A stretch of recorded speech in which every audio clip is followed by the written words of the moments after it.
Hello, everybody. I want to welcome you to another session of Pastor Doug's virtual VIP midweek Bible study, and welcome back my missing partner, a ministry partner, Tall Doug. You were in Colorado? Denver.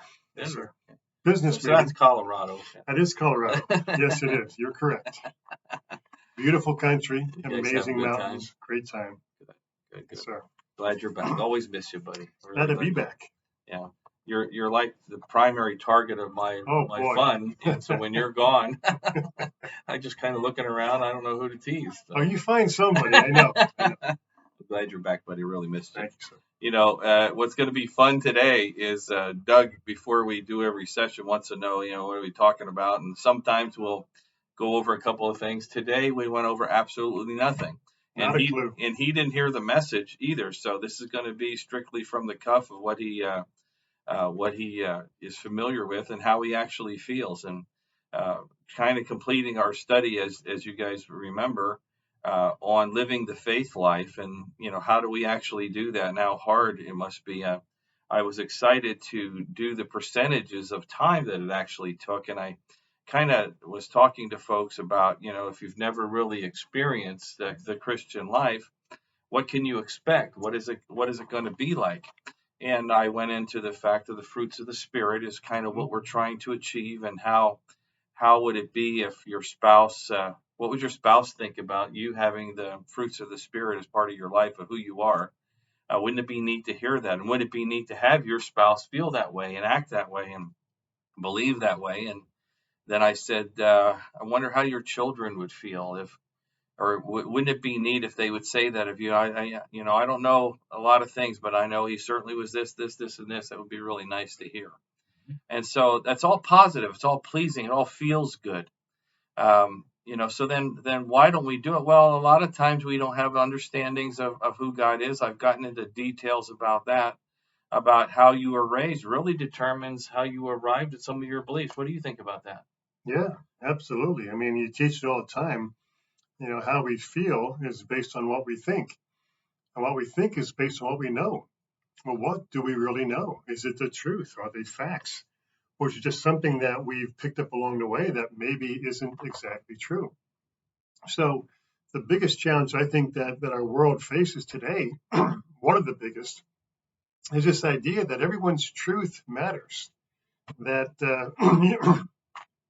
excuse me, you might think one thing and somebody else thinks, well, I'm going to live my truth. And that just doesn't work. There's only one truth. There's only one objective truth, and that comes from God. It's interesting that you say that, because that's part of my message for this week coming in is what is actually true? What do we need to go by? What do we have as a basis to reference what we do and how we do things?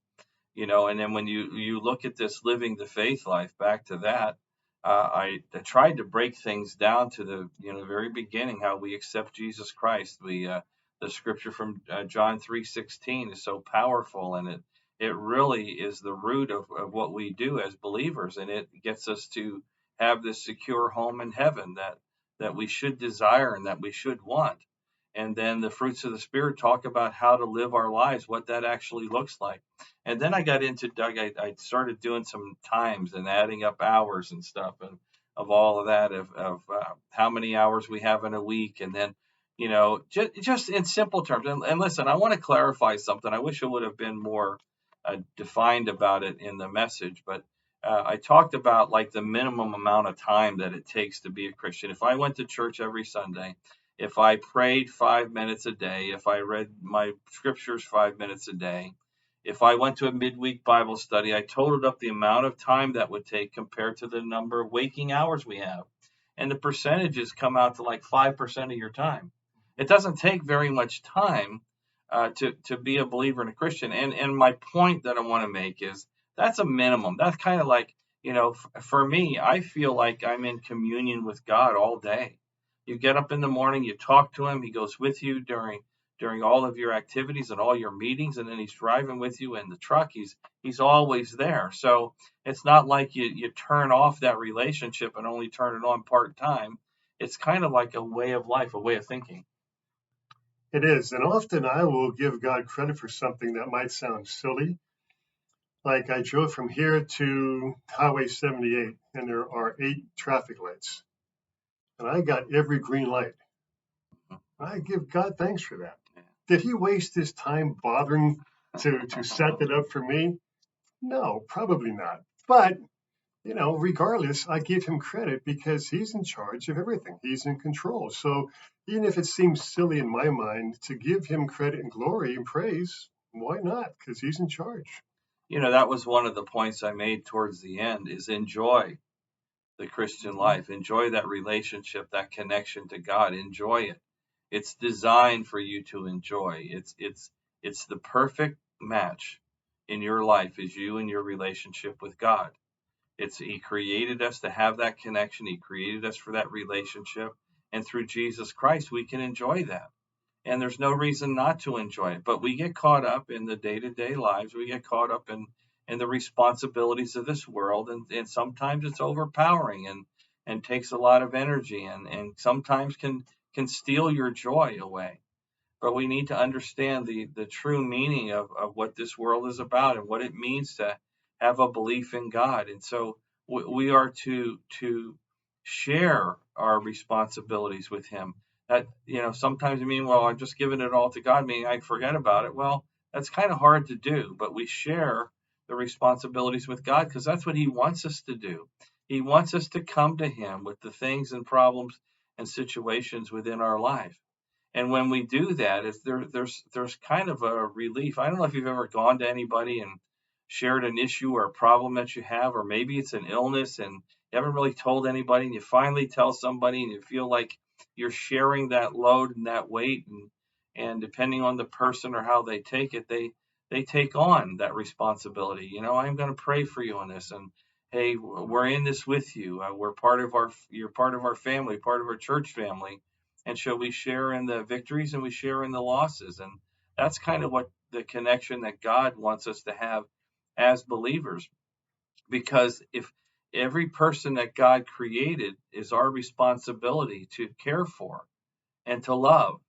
And I think it's part of the question that God asks us, what did you do with what I've given you? He's given us opportunities. He's given us situations where people are in need. And oftentimes I wonder whether the phone rings or I bump into somebody, is this a test? Is God testing me to see how I'm going to react? The other day I'm driving through Schuylkill Haven, and it was after church service actually on Sunday. So it was probably 1 o'clock, 1:30 or so till I was going through town. And this guy in town was very much in distress, and you could see him just kind of like, and I didn't know if he had a mental issue or something, but something was really bothering him. And I went through and I looked and I thought, first of all, it looked risky.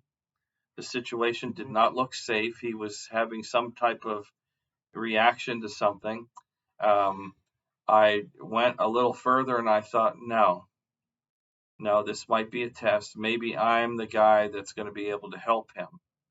But the whole time I'm thinking, maybe this is the guy who's going to shoot Pastor Doug, or whatever the case may be. But I turned and I went to go to make it a big loop back around, and it was one way. And I thought, oh, okay. So then I pulled out around to go out the other way, and it said right turn only. But this is what's interesting to me. I had made the commitment already to go back and to see if I could address this person, if I could help them. And when I looked back up the road, in just a matter of seconds, he was gone. He was gone. I don't know where he went, whether he went into the restaurant, into a building, somebody picked him up in a car, or what happened. But I continued on my way and went home. But I was thinking the whole way, was this a test to see what I would do with my time? I was tired. I was worn out. I was ready to go home. I was hungry. All of the above. But something was placed in my pathway. What did I do with that person who was hurting in that moment? I never want to get caught on that.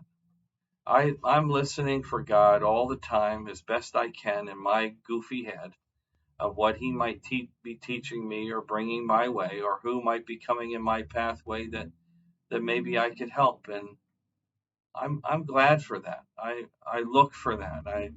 I appreciate God trusting me enough to bring people my way. And I would hope you would do the same.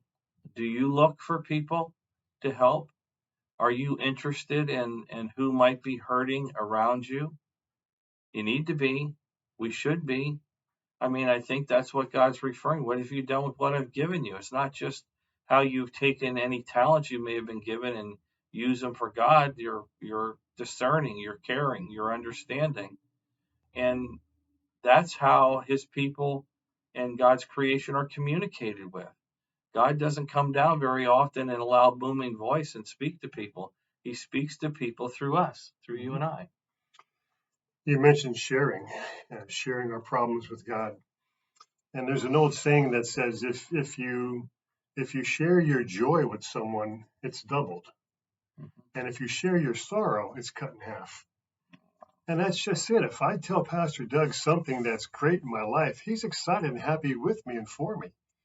And the same token, if there's something tough or bad going on, and I share with him, well, then he feels bad too, and he takes some of that burden from me and goes along with me in grieving and mourning.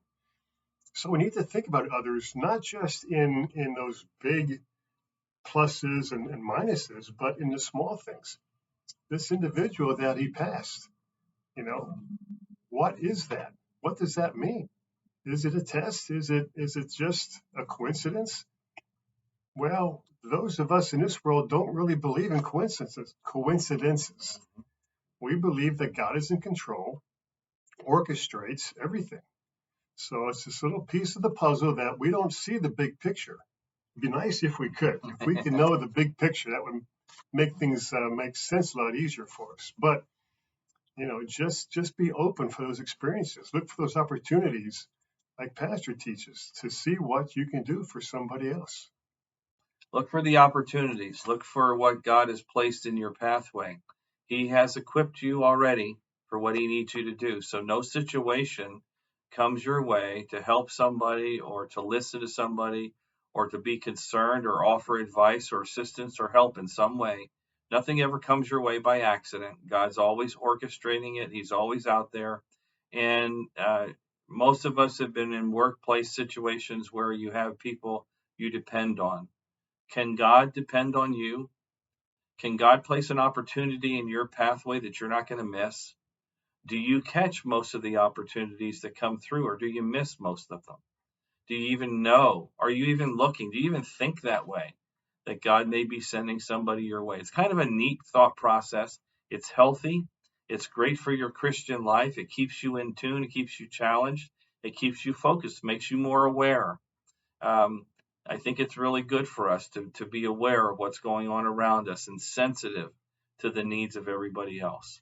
We don't catch it all. We miss a lot of it. I think guys sometimes miss more than women. I know Robin's much more sensitive and aware than I am of most everything. There's a lot of weird stuff going on in my head. So you know that, right? I know that, but you're not alone. But anyway, thank you guys so much for joining. I'm starting a new message series coming up this week that I think you're going to like, about rebuilding things and taking a view at this world and how we arrived at where we're at right now. I think you're going to like it. So thank you, Pastor Doug. It's great to have you back with me again.